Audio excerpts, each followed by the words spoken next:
Beijing ni July ni guk tu niya ding Samuel ni na alian guk anew kwa pan som lenga to changin athanei hem pe to pa maya David lami Samuel ni na alian guk anew som leli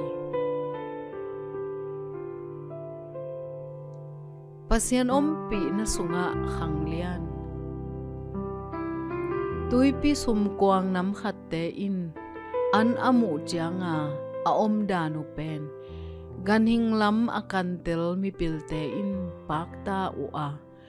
sum kwang lam chi in min vo hi sum kwang te in apum piu atung lamin soi sakua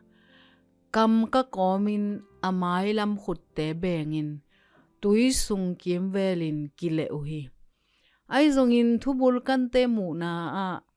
radio tha kal lut hi zen le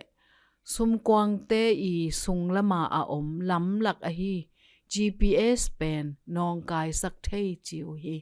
alam la na kitukal in anom na phwal to kipelu a hi manin to pan alamu khol mo ku hi lai siang tho sunga David alam lai hun khat gen hi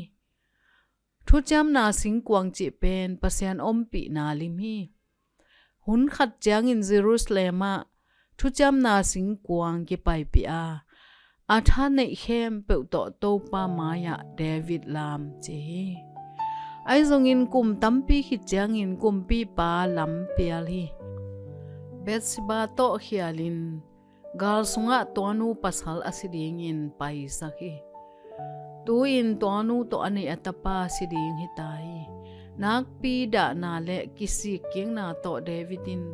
antang in zan ton tung leilaka lumhi David ma bangin pasianom pi na sunga I khangliana ahi zongin imo na in pasian kyang pan hongpial khesak ahi manin lam I khol hi ilungdam na koya zong kik ding I yam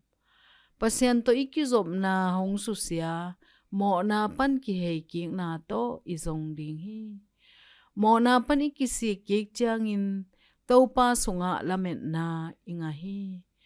David ma in pasian thukwal na thu hi bangin nagil hi kathum na le kataw na te lam na to nong hei saka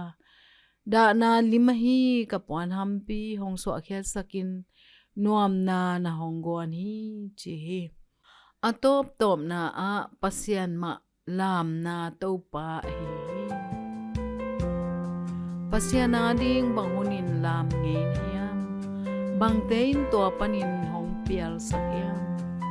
kongit pasian khomyal sunga sawe pi kamang thangi lungnop na pe ma ke kalam ki theinangin hong ta in amen